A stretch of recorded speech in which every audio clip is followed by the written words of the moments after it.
So, big test coming up. For the week of the test, there's 4 things I'd like you to do. 1, review. 2, rest. Refuel, and rehearse. So, one by one.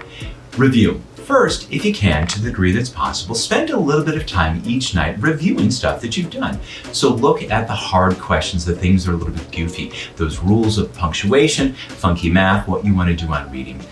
In addition to looking at stuff that is hard though, spend a little bit of time flipping through parts of tests or tests where you crushed it. So like, haha, and remind yourself of the things you know how to do and you've already done well on. 2, rest. Rest is incredibly important to our performance. It makes us less stressed, it improves our verbal retrieval, it makes us more creative or flexible in figuring out how to handle that wackadoodle math problem that they throw at us. Do the homework that you have to, be vaguely antisocial, and then get yourself in bed kind of every night of the week as much as you can. We don't want to stay up really late all week long and then try to make it up on one night. Try to have regular sleep every night to the degree that you can. Refuel.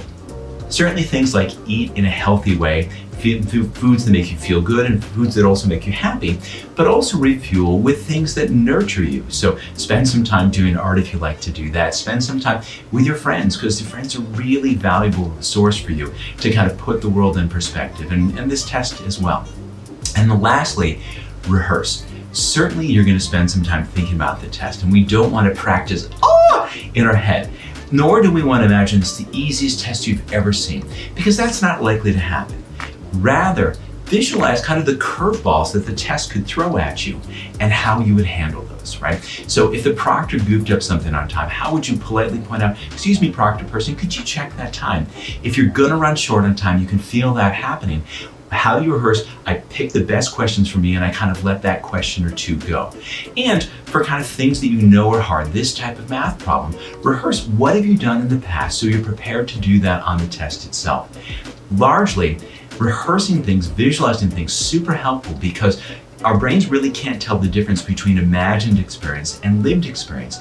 And rehearsing how we handle well things that are challenging increases our sense of control, lowers our sense of stress, makes us feel more confident rolling in a test, and makes us a lot more likely to do well when we actually get there. So a little bit of review, a lot of rest, some refueling, and last of all, rehearsing, and remind yourself that you can do great on this test. And as we all know, if you don't, you can just take it again